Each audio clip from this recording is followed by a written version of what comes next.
నేను మీరు నమ్ముతారో లేదో ఏముందిలే, మా టీంని అడగచ్చు, రానా స్పిరిట్ టీమ్ని, ఎస్పీ టీమ్ని. నేను ఇవాళ పొద్దున 5:30 వరకు పోస్టర్ డిజైనింగ్లో కూర్చుని ఉన్నా. అవుట్ అయిపోతారు, చిరాకు వస్తుంది నా చుట్టూ ఉన్న వాళ్ళకి. నీ అమ్మాయి ఏందిరా, ఇంకో చేయండి. కారు నడుపుతూ మెసేజ్ వస్తే పక్కన ఆపుకుని మళ్ళీ కొంచెం టీషర్ట్ కలర్ డార్క్ చేయండి.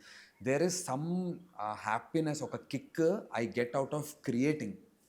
అది రిజల్ట్లో కూడా నాకు అంత వస్తుందో లేదో ఈ రిజల్ట్ని బట్టి తెలుస్తుంది. బట్ నాకు ఆ క్రియేషన్లో ఉండే ఒక ఆనందం, నా టీజర్ లాంచ్ 9 o'clockకి ప్రెస్ మీట్ అంటే పొద్దున్న 6:30 వరకు రామానాయుడు ప్రివ్యూ థియేటర్లో ఈ డబ్బాలకి స్టిక్కర్లు కూడా నేను నా టీం అంటించుకుంటూ ఉన్నాం. అంటించుకుని ఆ డబ్బాలన్నీ ఇలా అరేంజ్, ఏదో ఆశ, కొత్తగా ఏదైనా ట్రై చేద్దాం. రెగ్యులర్గా ఫ్లెక్సీలు పెడతాం బ్యాక్ డ్రాప్లో, సైడ్ స్టాండీస్ 4x8 ఒక రెగ్యులర్ టెంప్లెట్ ఉంటుంది, అది బ్రేక్ చేద్దాం. మన సినిమా వెరీ కార్డ్బోర్డ్ ఫీల్ ఉంటుంది.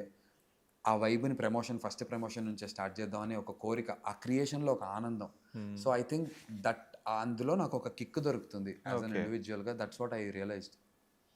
బట్ మీకు ఎప్పుడు కూడా ఈ రికగ్నిషన్ ఇది రాలేదా? అంటే లైక్ లేదు, I'm working my ass off but I'm not getting proper recognition kind of feel ఎప్పుడూ లేదా? ఉంది, 100% ఉంది.